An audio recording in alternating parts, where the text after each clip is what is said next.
So a big question that I got, especially from the beginner grapplers, is what's a good open guard for me to start with? What's a good open guard for grapplers who are starting out or who do not have good open guards?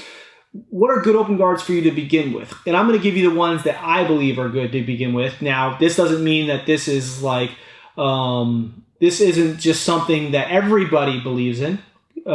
My opinion is different. I'm going to explain to you why I believe that these are important open guards to start with.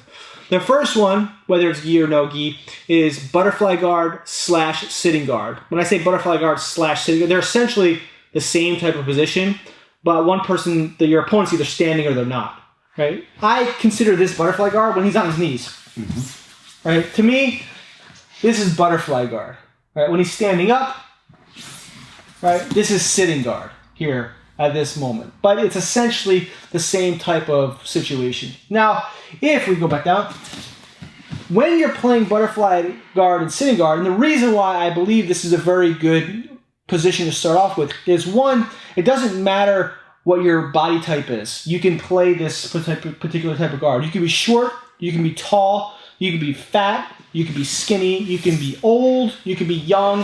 It doesn't really matter. You can play butterfly guard and sitting guard.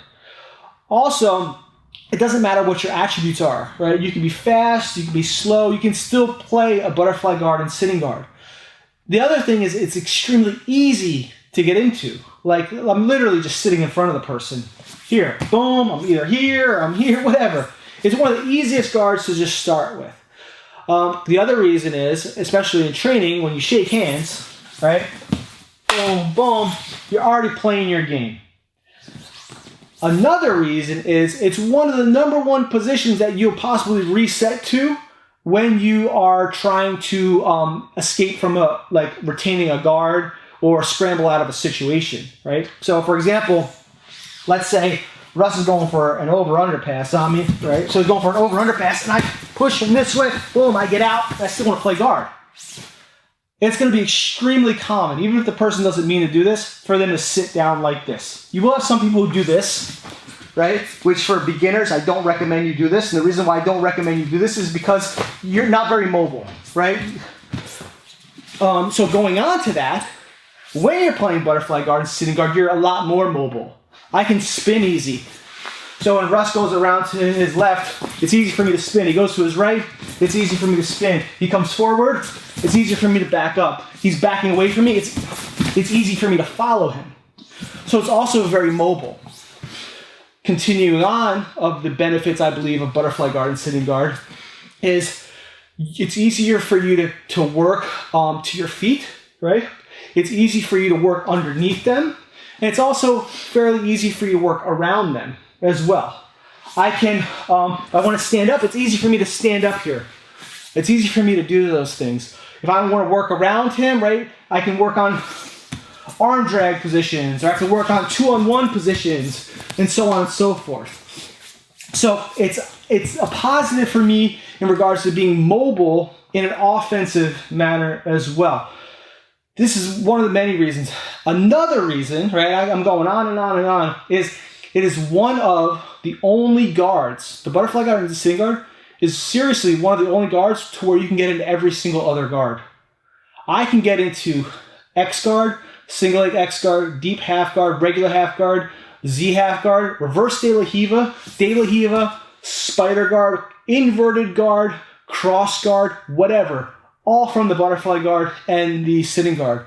So it's a good catalyst, it's a good starting position into other games as well.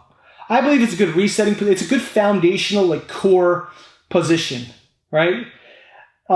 Even besides that, when someone's broken away, like here, unless I decide to stay like this, which once again, if you're a white belt and a blue belt and you don't have extremely high level technique, I don't recommend you get here. So if he breaks away, I'm possibly going to be like this. You know, a lot of people do this just even naturally, because when you're first starting, they're not like this here, they're here like this because they want to protect themselves. But like I said, I can get into, if let's say we're here like this, I can get into a de la Hiva on him. I can get into my reverse de la Hiva on him. I can get into my X guards on him. From here, I can get into, let's say he's down, I can get into my deep half guards on him. I can get into my Z half guard on. Half guards are super easy for you to get into from butterfly guard. So no gi, if you're a no gi player, if you no gi or gi, doesn't matter. I believe the butterfly guard and sitting guard is a very good starting point guard for you to start in. I've been doing this for a very long time and analyzing over and over and over again. If I were to start over running a school and teaching, right now Grapplers guys is my full-time job. At the time of this video, all I do is teach you guys jiu-jitsu online, essentially. But if I were to start over and run a school and train, obviously, right? So if I were to start over, I would basically have people start by playing butterfly guard and sitting guard. Also, now let's move on to the gi aspect, right?